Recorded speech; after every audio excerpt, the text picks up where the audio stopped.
ಪ್ರತಿಧ್ವನಿ ಕನ್ನಡ, ಪ್ರತಿಯೊಬ್ಬ ಕನ್ನಡಿಗನ ಧ್ವನಿ.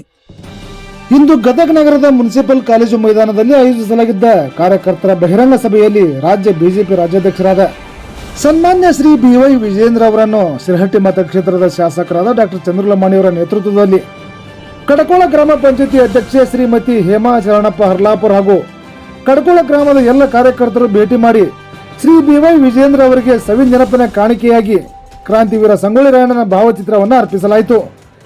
ಈ ಸಂದರ್ಭದಲ್ಲಿ ತಾಲೂಕು ಪಂಚಾಯತಿ ಮಾಜಿ ಸದಸ್ಯರಾದ ತಿಪ್ಪಣ್ಣ ಕೊಂಚಿಗೇರಿ, ಶಿರಹಟ್ಟಿ ಮಂಡಳ ಬಿಜೆಪಿ ಅಧ್ಯಕ್ಷರಾದ ಫಕ್ಕೀರ ಶಿರಹಟ್ಟಿಹಳ್ಳಿ, ಶರಣಪ್ಪ ಹರ್ಲಾಪುರ್, ತಿಪ್ಪಣ್ಣ ಮನಗೋಡ್, ರುದ್ರಗೌಡ ಪಾಟೀಲ್, ಸಿದ್ದಪ್ಪ ಮುಧೋಳ್, ಅಂದಪ್ಪ ಕೋರಿ, ಮೋಹನ್ ಗುತ್ತೆಮ್ಮನವರ್, ಗಂಗಪ್ಪ ಕೊಂಚಿಗೇರಿ, ರಾಘವೇಂದ್ರ ಬಳ್ಳಾರಿ, ಭರಮಪ್ಪ ಮಾದರ್, ಅಪ್ಪು ಪೂಜಾರ್, ಧರ್ಮರಾಜ ಕೊಂಚಿಗೇರಿ, ಚಂದ್ರು ಕೊಂಚಿಗೇರಿ ಸೇರಿದಂತೆ ಇನ್ನೂ ಅನೇಕರು ಉಪಸ್ಥಿತರಿದ್ದರು.